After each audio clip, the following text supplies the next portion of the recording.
how to defend myself. It was her or me. Can I have you just stand up just so I can get the back and everything? Yeah, back. If you can just, lift your shirt. Yeah, I want to see what's up here. All right. Yeah, I'm probably gonna have to take that back shot again. Sorry about that. It was. Give me just a second here. That looks good. All right, go ahead and put your shirt back on. Stand up, turn around, put your hands behind your back, you're under arrest.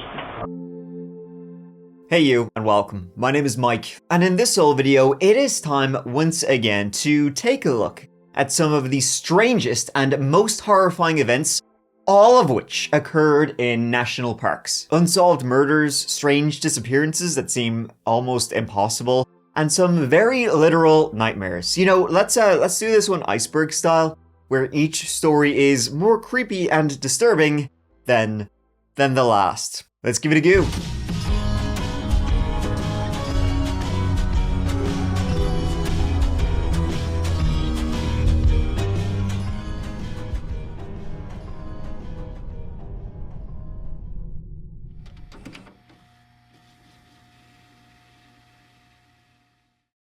Thousands of people have mysteriously disappeared in national parks under very strange circumstances. You know, on one hand, it's viewed as this unexplainable phenomenon. On the other hand, a lot of people really don't understand how easy it is to get lost in these national parks where if you just take a few steps off the beaten track, you will never find it again. What makes this story odd, though, is that Randy Morganson would have known just how easy it is to get lost. Randy Morganson was a park ranger, had been for 28 years. In 1996, Randy was 51 years of age, a backcountry ranger in the Sequoia and Kings Canyon National Parks in California, a stretch of the Sierra Nevadas. Randy would have known this park better than almost anyone, by far the most senior ranger. So, when on July 21st, 1996, he left a note at his campsite saying he'd be back in 3 or 4 days, he was going on patrol, all perfectly normal. Randy was like a legend, which is probably even an understatement. Among the park community, he knew nature, he knew everything there was to know about this park. He was by far the most experienced amongst them. And Randy was living his dream job, and he knew it, and he was just incredibly excited always to show his love of nature, show how fascinating parks were with everybody he came into contact with. He had lived among the parks his entire life, 28 years as a ranger. His dad had even worked in Yosemite, where Randy grew up. He learned the value of independence as a kid, growing up in the shadow of El Capitan, but was not antisocial in the slightest. He would happily yap away for hours about the flora and fauna of the parks with anyone who would listen. And he was married with a house and a wife back home. But boy oh boy, if you were like one of those piece of shit backpacker litterers, you would not want to come into contact with Randy Morganson, because if you threw some trash away, that trash would soon end up in your ass, courtesy of Ranger Morganson. That was the one thing that would throw him into a conniption, was what he called Swinus Americanus, American pig. It was all of Randy's experience which led to him being a backcountry ranger, backcountry being the operative word here. He wasn't assigned to the popular trails of campgrounds. He worked deep in the country, far from any road or even hint of a trail. Valleys and mountains from the next ranger, ready for rescue or clearing hazards, whatever needed doing. And he left a note on July 21st, 1996. Now, when you look at the note, it says June, but it was July when he wrote it. He probably just, he wrote the wrong month. Ranger on patrol for 3 to 4 days. There is no radio inside the tent. I carry it with me. Please do not disturb my camp. This is all I have for the summer. I don't get resupplied. Thanks. Thing was, after Randy left that note and went on patrol, he vanished into the wild he knew so well. Randy would be due to, radio in, and he never did, and that was when the worry began. Now, radio in this coverage would be incredibly poor. He was in the high Sierra, and besides the fact that coverage was like shit as all hell, Randy had also been complaining that his radio was busted. He'd even had to gone like trek back, to get it replaced at one point, but the replacement radio he got was not much of a drastic improvement. So not only was he in like the worst area to try and contact people, it seems like his equipment was malfunctioning. So it wasn't the fact that he didn't radio in, it was when people were just kind of curious about him, that was when the worry began. Another ranger, curious about, not hearing or seeing anything of Randy, decided, I'll just wander over to where I know he's camped, just checking him, make sure everything is okay. I mean, 1,000,001 things, as you can imagine, can go wrong in a place like this. Injury, animal attack, who knows? So, another ranger went over, wandered over, kicking the tires, kicking the rocks. Arriving at Randy Morganson's camp, they saw that note pinned to the flap of his tent. This was on July 25th, so he was already overdue for the note he had left. That was when he was reported missing. Now this season, this was July, so the season had been going on for a few months. By this stage, a few of the other rangers, and everybody knew Randy, a few of the other rangers would say, though, this season Randy seemed a little bit depressed. There was something a bit off about him. This year, he wasn't his usual jovial self. Likely, that was because Randy was in the middle of divorcing his wife. Randy had made a very poor decision of having an affair with another ranger, a Miss Linus, and Randy's wife, Judy, she just wasn't having it. She wasn't having it at all. The night before he went out for that walk, Randy had radioed two of his friends, two other rangers, just asking some mundane questions he likely would have already known the answer to. It seemed to them that Randy just wanted to talk to someone. The short radio communication ended, though, when Randy said, "I won't be bothering you two anymore." They just shrugged it off. But now, it seemed more like that conversation had a very different meaning. What took place would be one of the largest searches in national park history. Randy was an icon. Everybody knew or knew of Randy Morganson, so there was no holding back. Everyone was out there. The problem was that there was incredibly huge. So they first went to his logbook to see, were there any clues there? Is there anywhere he frequently goes? Is there any place they think maybe he would go to that he knew really well? Again, the issue when you have somebody like Randy Morganson is he knows the entire park really well. He knows it better than the people who are trying to find him. If he wanted to disappear to this park, that's not a problem. 100 experienced rescue people were out there for weeks across 80 square miles of rough terrain. His car remained where he had parked it. Bank account wasn't touched. So he was still in those woods. Two hikers were questioned. These two, in fact, had met Randy the day he walked off. They said he was happy out, in good form. Randy had been threatened by two separate people recently, maybe some of those old Swinus Americanus. They were questioned and alibied. Plus, he was so remote, the theory of foul play seemed like a stretch. Eventually, the search dwindled. They found items, none positively linked to Randy. They came across a campfire at one point, but no one was there. Weird and kind of creepy. There was simply no sign. It was 2 weeks after he went out that the search was called off. Then, something weird happened. Judy, Randy's wife, well, currently soon-to-be ex-wife, she received a letter from Randy.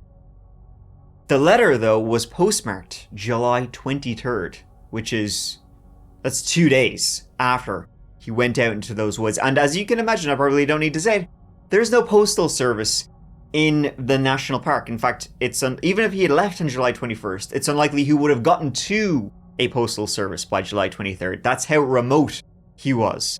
It seemed impossible that this letter could be dated from then, but it was dated from then. Same impossibility of that letter was the impossibility of actually finding Randy. It was 5 long years later, though, that something was found. On July 15th, 2001, a trail builder walking through the woods found a boot in the water. Nearby, a shirt and a backpack. Inside the boot was a bone. Searchers were called, And above this area was a cliff. On that cliff, they found a radio. The radio was Randy's. Bizarrely, the radio was functional. It was dead after being out in the elements for this long, but it was dead, and it was in the on position. So it seemed like he had been using it. It seemed like they'd finally found Randy, but how they'd found him would make even less sense. The remains were confirmed to be Randy. Likely all they would ever find of him after 5 years. Parts of him were in the river, animals, water. They're not going to find any more of him. The immediate theory was that, water, cliff, had he, jumped. He sounded depressed. He was upset about the divorce. Had he decided to end it? But that seemed strange. A couple of tree things about this, though, was that where he was found, that area had been searched. It had been searched when they were looking for him. And none of this was there. They would have seen this radio, parts of him, they were not there. So if he had come, he must have come here after the searches were done. So was he living in the woods for 2 weeks with a radio, listening to them trying to find him? And then, had he tried to turn this into a game? The letter that his wife was sent, that was postmarked July 23rd. So, okay, technically it would be possible for him to have walked out, sent the letter, then come back after the searches were done and jumped off the cliff. How he would have done all of that without being seen also seemed to be a great stretch. One theory is that it was an accident, that he accidentally fell, broke his leg, and died, and snow and the other elements hid his body for so many years. Again, this area had been searched, so had he been like a fugitive out here for so long before an accident occurred? Others think that Randy wanted it to look like an accident. He was depressed, and if he died on the job, Judy would get $100,000 as a government benefit. So he made it look like an accident.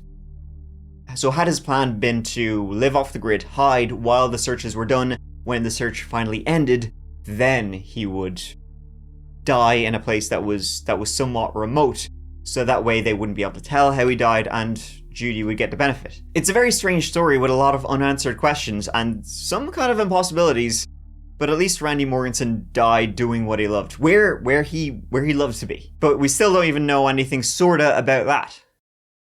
And now, folks, we talk about investigations all of the time, but have you ever wanted to be a detective? Well, now you can be. The case is yourself and your own family history, which is why I partnered with MyHeritage to investigate myself. You may remember previously when I partnered with MyHeritage and did a DNA test, but did you know they recently updated their systems to DNA version 2.5? It now has even more accurate results. I'm looking right at them, and you can pick from how confident you want their systems to be, from high confidence of your ethnicity estimate to low confidence, which gives you even more results. I got even more British and French in me than I thought. Possibly even from America and Australia too. All my favorite places. And MyHeritage has even more cool new features like Ancient Origins. So I just got my Ancient Origins, which takes my DNA back even further. You can do your Ancient Origins breakdown, which tells you where your people are from prehistoric times, like Bronze Age. In the Bronze Age, I was European farmer, and then in Iron Age, Celtic. Irish guys, Celtic. Who knew? All the way to the Middle Ages. Yep, still Celtic and French. You can track the movement of your ancestors across the world and even get into hunter-gatherer or farmer breakdown. Turns out my elf fella way back when was a European hunter-gatherer. All Irish, Celtic, European. I'm sure your DNA is much more interesting than mine. See, that's the thing about MyHeritage. It isn't just for finding out your own ethnic origins and where your ancestors came from. It's also this platform to explore your own family history, build up your own family tree. And all the tools are right there on the website. You got maps, birth, marriage, death certificates, biographies, and also guides and references to investigate yourself and where your folks all came from. And incredibly important to note, MyHeritage has committed in its private policy to never sell or license your genetic data. So all of your genetics are in very safe hands. And guess what? MyHeritage has a promotion right now. Click the link in the description box or scan the QR code and use coupon code CHAPTER2 to receive a 10% discount when ordering the kit. Once again, click the link in the description box or scan the QR code and use coupon code CHAPTER2 to receive a 10% discount when ordering the DNA kit. Thank you so much to MyHeritage for showing me my genetic and ancient origins. I'm about as boring as I suspected, all European and Celtic and Irish. Not a whole lot of genetic diversity there, which kind of explains a lot. Now back to the video.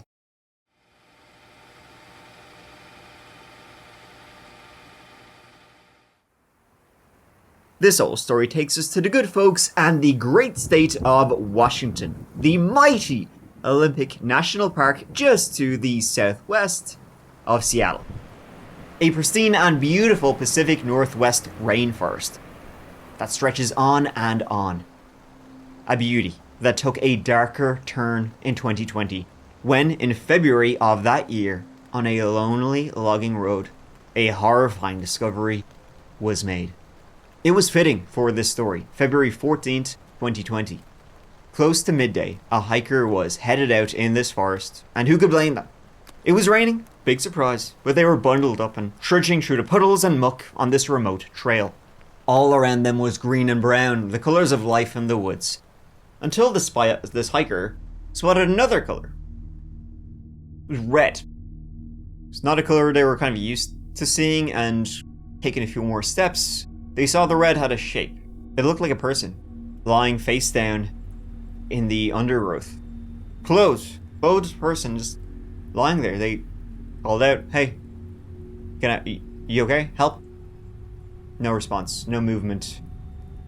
They began to see more and more red the closer they got. Hopefully they were asleep. They were not. They called 911. Sheriff's deputies soon arrived on US Forest Service Road 28, deep in the Olympic National Park. They found a woman, young and brutally murdered. As this was a national park, the FBI, they soon got involved. And when they learned how she had been killed, the details only got more horrifying. She had been there for less than a week, they estimated, and there were 3 deep cuts along her head, one of them shaving off parts of her scalp. They were so deep. She also had bruises and cuts all over her body, and signs of defensive wounds on her hands also. The murder weapon was still there. Close to her lay a folding knife, and a little further away, a box cutter. Also, a broken bottle of tequila was there too. Likely all 3 of them had been used on her, which is a horrifying way to stab someone to death. It hadn't been quick. Chances are the victim and her killer maybe had come out here for a drink, doing shots of tequila or something, when something went wrong and the killer struck. Though more likely, judging by the knives that were found there, the killer had lured her out here. She was still wearing her clothes, though there was no ID to identify who they had found. The body was discovered deep in the Buckhorn Wilderness here in the Olympic National Forest. The area is so remote that investigators have had to tie brightly colored ribbons to the trees here so that they can mark the path up these windy Forest Service roads and back to the crime scene.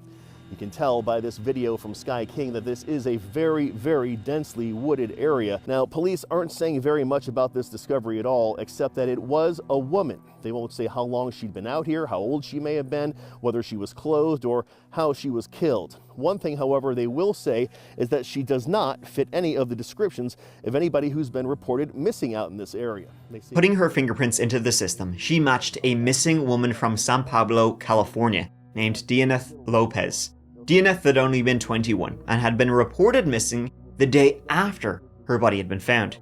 She was known as extremely friendly and outgoing and had just gotten a job at Amazon.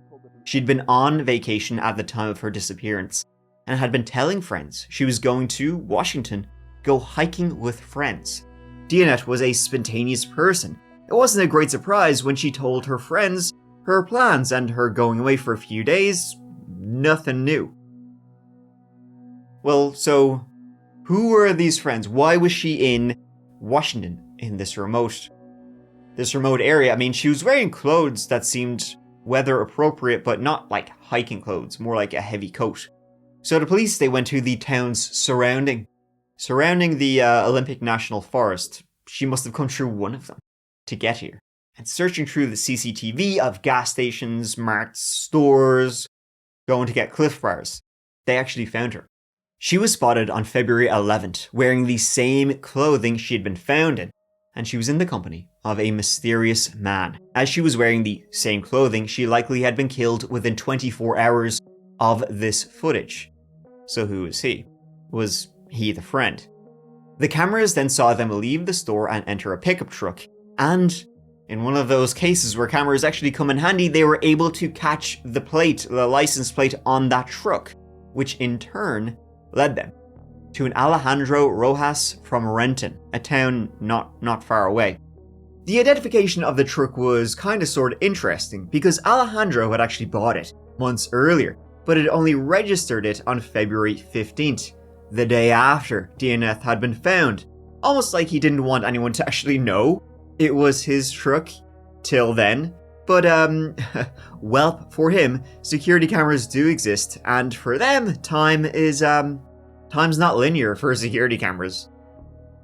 And Alejandro was married with kids, because of course he was married with kids. You can probably guess where this is going, because it's seen this story before. Jeanette's family would say, oh yeah, she had met him on Facebook. In fact, she had been telling friends about him and their secret long-distance affair. It had been going on for 2 years by this point. She knew he was married with kids, and they had been having this affair for some time, but she just couldn't do it anymore. She had been saying, I need to go back to Washington. I need to tell his wife and kids, what's going on here. I need to tell them. I can't not tell them. So had Alejandro heard that and thought, well, I don't like that at all. How about you don't tell them, and how about I silence you forever? She hadn't been heard since February 11th, so friends back home in California had begun, they knew about Alejandro, messaging him and calling him, asking, where is she? Is she okay? What's going on? I hear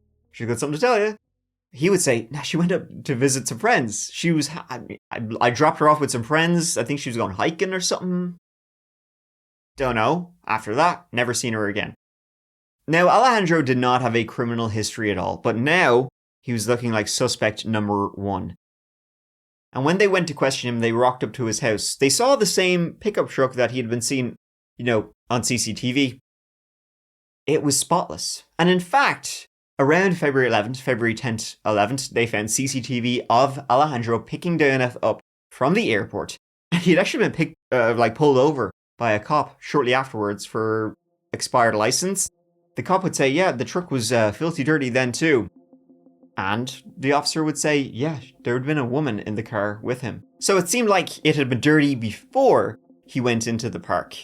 Now it's spotless, detailed, even spotless inside and out, as if he was trying to remove something from the car. Cell phone records would also show he had been where her body was found. I mean, it's deep in the park. You can't accidentally find yourself there. Yeah, get a bottle of water. Thank you. There you go. Thanks, Bob. Appreciate it. You guys have fun. Catch you in a bit. Thank you. So, Alex, I'm Chet Howell with FBI. Because our missing persons from out of state, we got roped into helping out. We're coordinating some of the interviews down in California. So. He was taken in and questioned by police on February 19th, 5 days after DNF had been found. But he's not just regular Alejandro anymore, now he's cool Alex, ready with the shades in late winter Washington. I mean, he could be hiding his eyes because he's just about ready to lie his ass off. Or maybe he just wants the detectives to think he's cool. Let's go with that. So, what's your relationship with her? I met her 2 years ago. 2 years ago? Yeah, 2 years ago. How? I mean, it was I met her through a friend, and then we started talking. Okay. And we kind of had a thing, but okay. It was just Okay. Well, I'm married, I got my wife and everything, but right. She doesn't know about me talking to her and about stuff. this. Yeah. Right. Yeah. We would talk every day on the phone. We would message each other. We just had a lot of things in common. He said, picked her up from the airport. They hung out. Then she went to visit some friends or something. He dropped her off deep in the woods where she was going hiking, and then, I don't know what happened to her after that. She's dead. You gotta be shitting me. So she had a plan to meet these people? Yeah. Mm-hmm. So on the ride from the airport here, did she discuss that plan with you? About what she was going to do, what the plan was? Did she have anything with her? Yeah, she's like belongings? Backpack. So these friends, did she mention how she knew these people, where they're from, what the plan was? Did she have hiking gear with her? I mean, she has some boots. Oh, she did have boots? Yeah. Like hiking boots type thing? Okay, all right. And how did she seem when she left? I mean, she seemed pretty good. So you dropped her off somewhere without seeing these people? Yeah. And she never called you back or anything? She never called me back, yeah. Oh, wow. And then after that, a couple of days passed, and then this guy named Armando messaged me asking if I knew where she was, and I didn't know him. Man, you've been really truthful with us. Yeah, like I told her mom, like, you know, whatever I can do, because she was a really good friend of me, and right. You know, I barely saw yesterday that they found her body yesterday. But as the police began to, like, we have a lot of evidence against you. Actually, you won't believe it. Sorry about this, but you're kind of fucked. Well, then he changed his story and said they'd gotten into an argument. They'd stayed in his car, slept there the night before, from the 10th to the 11th, drinking tequila. Then the next day they'd gotten into an argument because she said, she's going to tell my wife. Now, I didn't think that was a good idea. Wow, what a romantic guy having his secret lover sleep in the truck. The police had a very good tactic for getting more out of him. That was to disarm him, give him an excuse for what had been done. Hey, you know, it's okay you brutally murdered her. It's just one of those things. That sort of spiel. I mean, he had this secret, this dark secret he was hiding from everybody he knew. And I guess he felt that if it got out, he would lose. He would lose his kids, his wife, who knows what else. I don't want you to panic on me, okay? But this is the thing. You've been really, really honest with us, and I want you to keep doing that. But obviously, we found you today pretty quickly, right? Yeah. Probably like how the hell they find us. Yeah. Because we know certain things, okay? What we have is phone records. I want you to follow me here. I think you were put in a bad scenario. Okay, by that right there, what I handed you, you're off the beaten path. And that dot is right where we found the body. She was trying to pressure you to leave your wife. That's what I'm thinking. I'm thinking you guys are sitting up there, and the argument goes pretty bad because you don't want to leave your wife. She's pregnant, you got kids. She's up there, and she's pressuring you to leave your wife. Then she pulled out a knife and started attacking me, saying she was going to kill my entire family. Alejandro did the only thing he could think of doing, which was grabbing a tequila bottle and clanging her over the head with it. He knocked her out. She was still breathing, he didn't kill her. But he knocked her out, then he drove her body into the woods and was like, well, adios. Yeah, I took some beer and that bottle, and then she just started drinking. And, you know, she did tell me a couple times that she was going to kill my wife and my kid. What? Tell me what she said. What did she say to you? She said that if I would leave her, she was going to come to my house and kill my wife and my kid. Did she threaten you too, personally? Yeah, she threatened me, yeah. Tell me about that. She said that after she was going to go with them, she was going to come after me. Wow. So you never actually responded with any force at all, and she's got a knife? Well, I just tried, like, pushing her and stuff like that. You didn't hit her with anything? No, I didn't hit her. At all? Well, just with the bottle. So you left her up there, like, knocked out? Yeah. Okay, and didn't go back or anything? You thought about, like, just calling someone to, like, have them, like, check on her? I was scared. I didn't know what to do. Was there any thought that maybe she would recover and come after you? Yeah. She'll sleep it off. Now, of course, Cool Alex had no explanation for the horrific defensive wounds she had. Doesn't sound like he simply hit her over the head with a bottle in self-defense from how it looked. And he kept it up. Oh, you know, Dinette, she was gonna kill me. She was gonna kill everybody I cared about. She'd been stalking him for a time, he would even say. She was a psychopath. Now, the police, of course, were not buying it, but they wanted to get as much out of him as possible. I had to defend myself, so it was her or me. What do you think about these injuries? I didn't do those. I don't know how those got there. Can I see your hands? Like, you mind if I photograph your hands? Yeah. Can I just have you just stand up just so I can get the back and everything? Yeah, back. If you can just, lift your shirt. Yeah, I want to see what's up here. Oh, that's cool. The police knew they had to get the cuffs on him ASAP, so they did a little trick. They pretended they needed to take more pictures, so he'd be put in a vulnerable position, and they could arrest him without a fight. And they did. Alright, yeah, I'm probably going to have to take that back shot again. Sorry about that. It was pretty terrible. It's not very lighting in here. No, it's not. Okay. Sorry about that. Give me just a second here. That looks good. Alright, go ahead and put your shirt back on. Yeah, okay. Stand up, turn around, put your hands behind your back, you're under arrest. Based on, the wounds and what's happened with the body and stuff like that, we know there's more to it. Is there anything else that you want to, just make right for her family, explain? No. No. He hadn't murdered her, nor intended to. The wounds on her body would dispute that a lot, because she was attacked with 3 different types of knives, the broken bottle, and 2 other knives, and she had defensive wounds kind of everywhere. Who knows what really happened out in those lonely woods? Maybe she just wanted to spend more time with him, asking to spend more time with him, and he wasn't having it. Maybe she was going to confront him about leaving his wife, or she was gonna tell her this had been going on for 2 years at this point, and Alejandro simply snapped. He killed her, brutally and violently, leaving her for dead in the middle of the forest.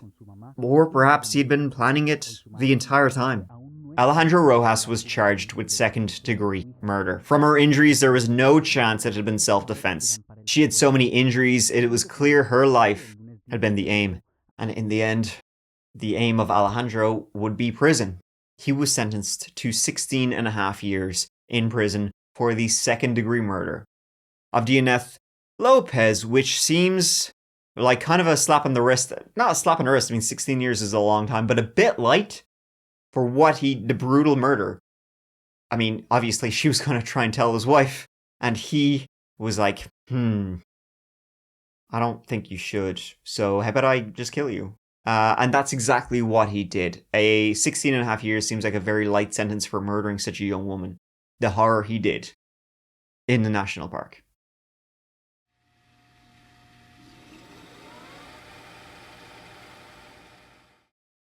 The Alao Mountains lie deep in deep ass China. If you look at pictures, super cool looking and strangely creepy. Very dense, dark and deep. The woods are old here. Forgotten things still remain. Mysterious, the word many use for the Alao Mountains, a remote and barely trodden place. The government gives warnings to people heading here, saying it's dangerous, and no one really knows what's in the mountains. And if you get lost, you're on your own. This would later change to the government not allowing anyone there, and if you do head there, they'll stick a fine soul power up your ass, it'll make your head spin. About 6 months ago, there was a flurry of people heading there after a Chinese vlogger named Shanku went there, looking for rare earth materials. Basically his video, which was just a vlogging video into the woods, turned into a semi-horror movie to a lot of people watching. 我们现在要从这条河道往山谷更深的深处往里面走。哇，这山里起雾了，一瞬间就起雾了，一点前兆都没有。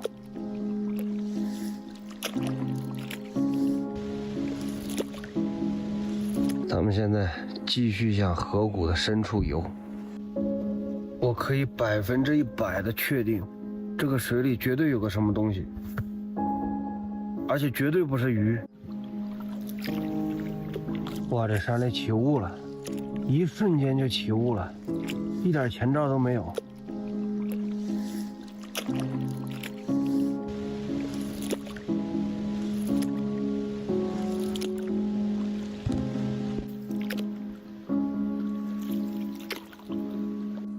这儿有个洞，咱们现在继续向河谷的深处游。我可以100%的确定，这个水里绝对有个什么东西，而且绝对不是鱼。不行，咱们得赶紧上岸。我有一种不好的预感。我不骗你们，我真的有种不好的预感。咱们得找个地方赶紧上岸。这路子不对啊，这个声不对啊，这不是鱼啊。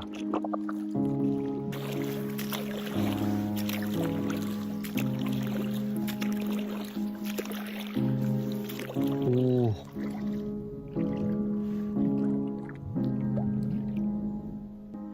听到没？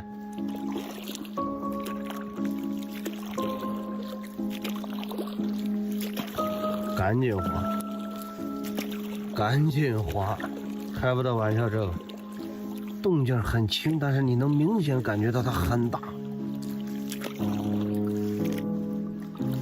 而且我不知道是不是心理作用，我觉得它在跟着我。这玩意儿真开不得玩笑，我们得走一节山路了，这个水里不能待了。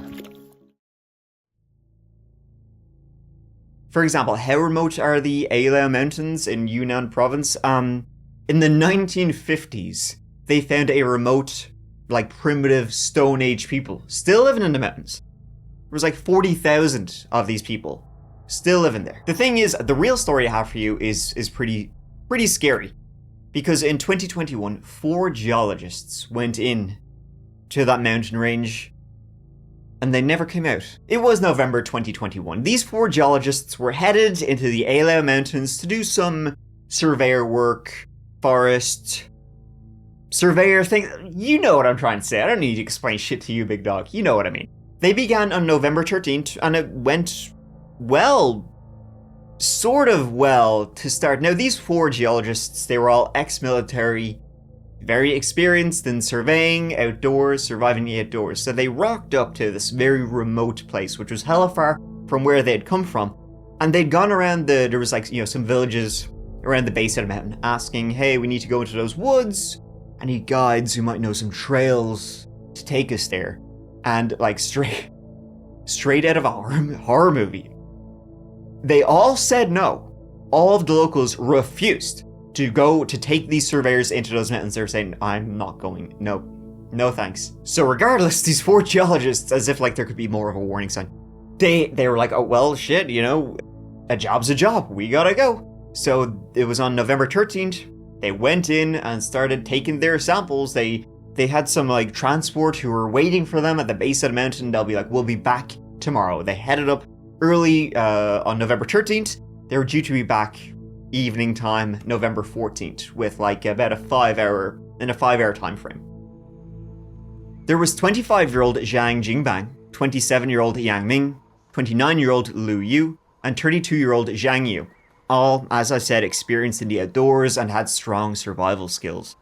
Backpacks with real-time GPS, compass, shovels, thermal clothing, machetes, food, power banks, everything to make a campfire and do their job. Now, as I said, they should have been back November 14th. But they ain't back. Would I be telling this story if they never came down from those mountains? And as the clock was ticking, their transports were well, they should have been back now. Let's give them another couple of hours. Night fell. It was on the 15th then that the local government began a search and rescue operation into the Ailao Mountains, which were known as a mysterious, mystical place. A lot of legends. People were not terribly excited to go into them, especially in November, because the weather was very poor at this time, but into them they did go. As I said, these mountains are incredibly dense, very easy to get lost in, and the weather was shocking around this time. Heavy rain and fog. But searchers went into those lost woods, and soon they found the geologists' campsite. It was odd. They actually found the campsite, leftover food, rations, a campfire, footprints even. They found paint marks from the surveyors' work, so the surveyors had gotten there, they'd begun doing their job, then disappeared, just vanished. All their stuff at the campsite was laid out there, as if they'd just been here, and then vanished. I'm talking food still in the pots, their rain jackets covering their tents. It was bizarre. The search continued for days and days, but this being so dense it made for a long work. However, 1 week after the surveyors first went in, an aerial drone with thermal imaging caught something. It caught what looked to be tree bodies. And it was no wonder they hadn't been found. The tree bodies were found 1 kilometer from the campsite, and a kilometer on a mountainside that's as like a jungle is it feels like a lot more than a kilometer. So the campsite was found like they'd just been here, but now they're 1 click away. And where was geologist number 4? He was actually found the following morning at the bottom of a cliff near to where the original tree had been found. And things didn't get any less disturbing when they were found. The cause of death wasn't immediately apparent upon finding the bodies. 2 backpacks were found with them, food in the backpacks. One of the men was actually completely, bollocks naked. His clothes neatly folded beside him. Completely naked, laying on the floor, clothes beside him, smiling. Like he died smiling. How they'd gotten here, why they'd come here with none of the other items, nobody knows. In those 2 backpacks, in all of the backpacks, there was 2 here, 2 back at the campsite. All of the backpacks had that real-time GPS. So if they had gotten into some difficulty, some trouble, they could easily just press a button and it would ping back to satellites and to home base. It would make this, them very easy to find for search and rescue. That's why it took search and rescue so long to find them, because they're supposed to activate that when they reach their campsite. That's protocol. As soon as we set up base camp, we'll turn it on. For some reason, they hadn't turned it on, and that's why it took a week for them to be found. When the investigation was completed, the official cause of the 4 men's deaths was hypothermia, which seemed odd to quite a few people. It was November, but it wasn't terribly cold. They all had thermal stuff. The weather was bad, but they had camps, they had fires, they had protection, they had raincoats, they had food. They weren't found with any of them. If they had been at the campsite and gotten cold, why would they leave the safety of the campsite where it ain't going to get any warmer? One of the dead men was naked when he was found, so okay. Paradoxical undressing, I guess that makes sense. But what about the other 3? Had one of the men gone missing, they'd gone out to try and find him, and each of them then died one by one, but 3 of the men were found dead right beside each other. They were all experienced woodsmen. They had waterproof, shelter, fire, food. The authorities never released their full investigation, only the results, hypothermia, which led to a lot of locals thinking something else was up in those mountains. From animal attacks to a lightning strike, a poisonous cloud, or poisoned water supply have all been theorized. The autopsy results were never released, so just how they died is not proven. See, one creepy incident that occurred before this was that in a village at the bottom of this mountain, over a 10-year period, from 1993 to 2003, 36 people died in that village under mysterious circumstances. 4 in 1 day. And it's never been proven why. It's been speculated that the water on the mountain, it's poisonous. However, testing the water found nothing. The government then relocated the entire village.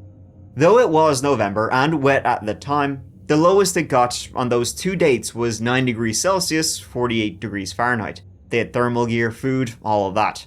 Hypothermia is unlikely, though others have said it can get as low as 2 degrees Celsius. The mountains are extensive, the temperature is rapidly changing, and that combined with rain and fog, maybe they tried to leave and got lost, but it still doesn't explain why, if in trouble, they didn't transmit the GPS.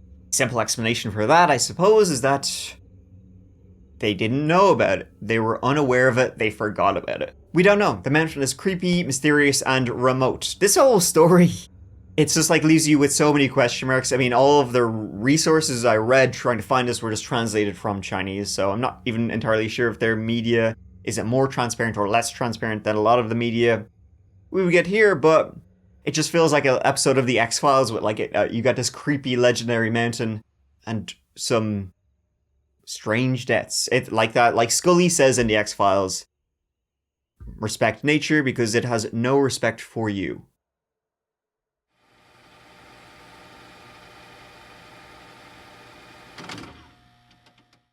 Just to the northwest of Seattle, Washington, lies a lake, deep in those woods of the Pacific Northwest. It's on the eastern slope of Mount Pilchuck. There's a 4.5 mile trail around it. It takes 3 hours there and back again.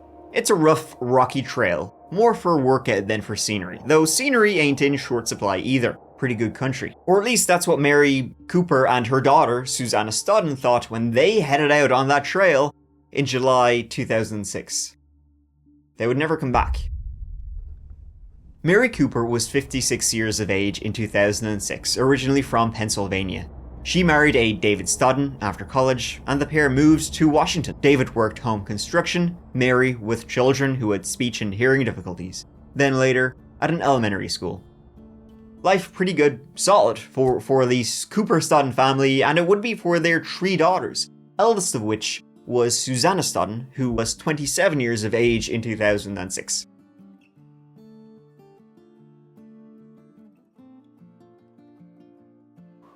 Mary and David big into the outdoors, something they passed onto their girls, and Washington ain't no shortage of hikes, national parks, campgrounds, trails, all of that, so pretty much every weekend and chance they got, they were out there. They passed on this love so much that oldest daughter Susanna, she would actually go and work in nature preservation herself, big into, natural remedies, herbs, and would become a teacher, inspiring the next generation to take care of nature like it's taking care of us. And that's what was in their mind on July 11th, 2006, when Mary and Susanna decided to head out on a mom-daughter hike. They had decided this a couple of days previous over dinner and were like, man, Pilchuck it is for us. They had been there before, this wasn't their first rodeo. They knew the trail, they knew it well. So that day, Mary left home around 8 a.m. She drove, pick up her daughter, and it would take about 90 minutes to get from their house in Seattle to Mount Pilchuck. Plenty of time for some mom-daughter bonding as they drove. Trail conditions that day were good. Clear skies, they were due to be home around 4:30 p.m. David Studden, who was at work that day, why he didn't go, he was home from work at 5:30 p.m. They weren't home. David, though, million different reasons why maybe they'd stopped off to grab some food, lunch, dinner, whatever. No big deal.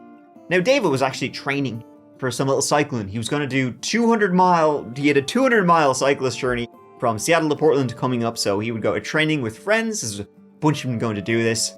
Went out, cycling around like mad, pedaling away. And then he came home it was now 8:30 p.m. that day when he got home. Now his curiosity was turning to worry, especially when he tried to call his wife, he tried to call his eldest daughter, and both calls went to voicemail. It was getting dark. David then decided to call the police and report them missing. But David, he didn't want to be foot tapping. He didn't want to be tapping the floor all night. He actually started to gather his stuff up and was like, yeah, I'm going to head out there and look for them myself rather than wait at the phone for a call. It was as he was getting into his car. Headlights in his driveway. It was a police car. A police car driven by 2 detectives. They had found his wife and his daughter. Mary and Susanna hadn't headed to Mount Pilchuck like they had intended. They had headed to Pinnacle Lake, right beside, but a very different trail. They had never been to Pinnacle Lake before. They had never been on this trail before. Why they did the old switcheroo, no one knows. Maybe last minute they were like, completely arbitrary. So David was surprised they'd gone there, and he was shocked when he heard the state they were found in. Mary's car was found at the end of a very long, bumpy, pothole-filled road. This is where the trail begins. From that, their bodies were found 2 miles deep into that trail.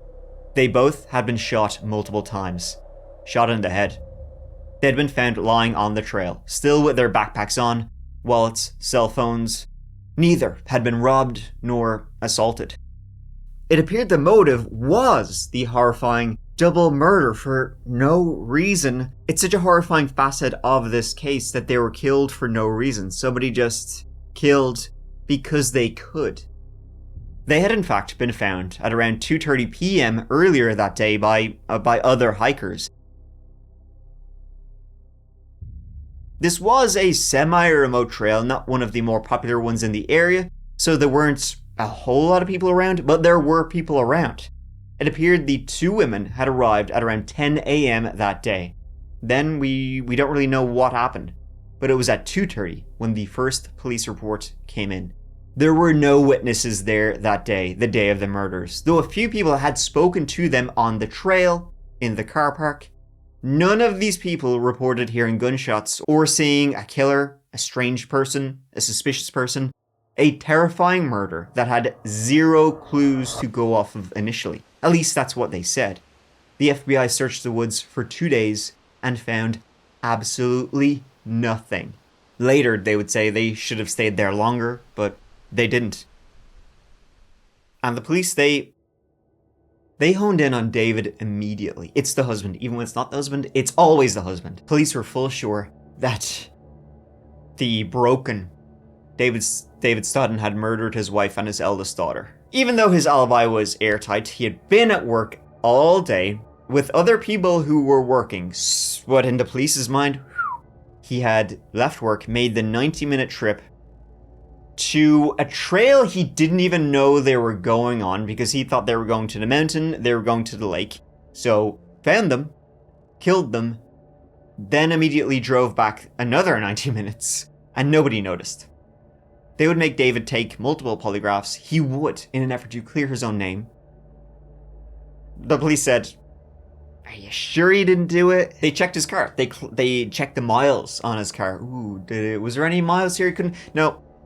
He could account for every single thing. It took the police a long time to say he was actually not a person of interest. Susanna Stodden and her mother Mary were found dead on a remote Snohomish County trail 12 years ago. Today, their father and husband tried to clear his name. David Stodden showed up at the Snohomish County Sheriff's Office today, 12 years after the deaths of his wife and daughter, to set the record straight. They asked you, did you kill your wife and daughter? Were you involved in in the murder of your wife and daughter? Did you help plan the murder of your wife and daughter? It's kind of insulting to have someone want you to take a polygraph when it's your own family. This was the third polygraph Stodden has submitted to. The first two tests were ruled inconclusive. Stodden is losing hope the killer will ever be caught, a thought that brings him to tears. I'll just say that I still think about him many, many times every day. In the meantime, with the police having nothing to go on, there was no clues or no evidence, at least that's been publicly released, David and his eldest daughters were the ones who went out to Pinnacle Lake again and again and again, trying to find something. 15 years have now passed since the mother and daughter were found shot to death here on Pinnacle Lake Trail, and the man who loved them both more than anything is refusing to let them be forgotten. Well, this was with my wife and daughter. David Stodden returns to the place where his family was murdered. Well, I'm David. I'm Bob. Bob. Sorry okay. for your loss. Anything that could help find the killer, posting flyers, handouts, advertisements. But it was all so sudden, so random, and without clues, even profilers couldn't help the case. Even if somehow it had been David, there would have been something more, something done to the victims, a crime of passion. Other than being dead, there was nothing. No motive, not sexual, not robbery, nothing. Likely they weren't followed, so probably they had come across someone else. Someone else that none of the other hikers had seen that day. Gunshots weren't heard. Had the killer used some kind of suppressor? Had Mary and Susanna found something they weren't meant to find? But this was all on the main trail, not like in the deep dark woods where maybe suspicious characters might be hiding. Nothing. A serial killer? Israel Keyes was suggested. He lived in Washington at the time, but the FBI have said it's unlikely he did it. We simply don't know. And I think that's what makes this case one of the scariest. There's zero rhyme or reason for what was done to this mother and daughter. Just murder for murder's sake. And the person who could do that, who could commit something so vile, still out there. Still out there to this day. Just like David Stodden is still out there to this day, going back to Pinnacle Lake to try and find his wife and daughter's horrifying killer. See, this is where they were found, right here. Susanna was laying right there, and Mary was up against the log. And their packs were like right in here. Dealing with the detectives, they said, we're not sure, maybe an animal did this. And I knew they were lying to me right there. And that really You know, after that, for about 6 months, I felt like I was dealing with junior high kids. It helps that other people are somewhat interested, and you know, it's been 10 years. They deserve justice. Thank you so much for watching. It really means the absolute world to me. I love these national park stories because I love hiking in national parks. So it's great to be able to tell more. I haven't done one in a while. And I know some of you lean more towards the horror, some more towards the true crime, some more towards Unsolved, some more towards Solved. So I think this whole video has a little sprinkle of everything in there. So I hope you enjoyed the video. As always, if you are looking for some more That Chapter, you can check out the That Chapter podcast, which has a brand new episode out every single Monday. Every Monday, brand new shampoo, completely podcast exclusive story. Then on Fridays, there's either listener stories or the audio from a That Chapter video, so you can check it out. If you're more into audio stuff, you can check out the merch down below. Fourth wall, That Chapter. You can Google it. I don't need to tell you. You know how to figure it out. And then also, you can check out the That Chapter Patreon, where there's a Patreon-only Discord, Patreon exclusive videos, early access to all videos ad-free.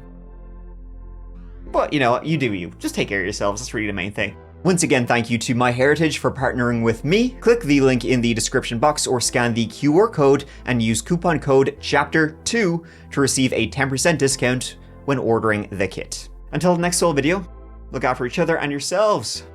Because I love you. Mike out.